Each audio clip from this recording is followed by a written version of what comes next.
Hausa ba kabila bane, yare ne. Na san kun ji ni ai. Ya kamata ku bincike mai zurfi domin ku gane bambanci tsakanin yare da kabila. Sannan kuma bana kore samuwar asalin kabilar Hausa a zamunan baya da suka shuɗe.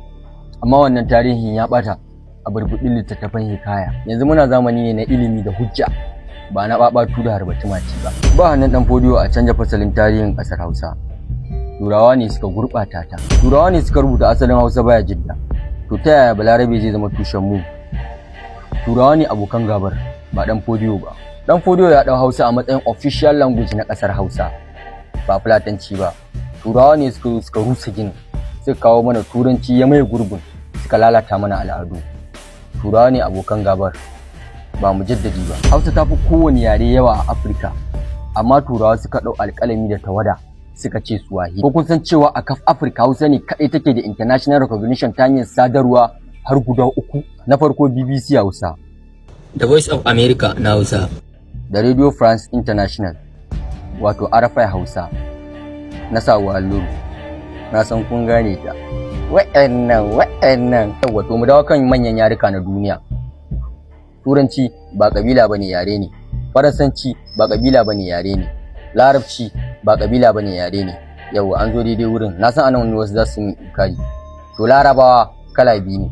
Akwai Arabul Ariba, akwai Arabul Musta'ariba. Arabul Ariba su da ƴan asalin kabilar wanda yanzu sun tarwatsi.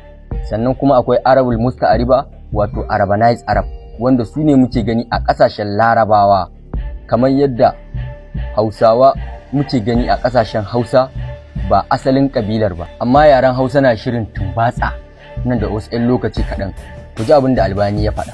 Allah ne cikin iyawar shi ya mai da harshen Hausa ya zama yanzu shine harshen arewacin Najeriya, ko kuma in ce harshen Najeriya, ko kuma harshen yammacin Afirka. Profesa Wole Soyinka, wanda yake bayarabe ne kowa ya sani, mai kabilanci akan kabilar shi ta Yarabawa da addinin shi na Christianity, ya ce ina mai bakin cikin faɗin wannan maganar, in ji Wole Soyinka, ina kotin nashi, ya ce ina mai bakin cikin faɗin wannan maganar da cewa ba ni ƙaunar harshen Hausa kuma ba ni ƙaunar Hausawa.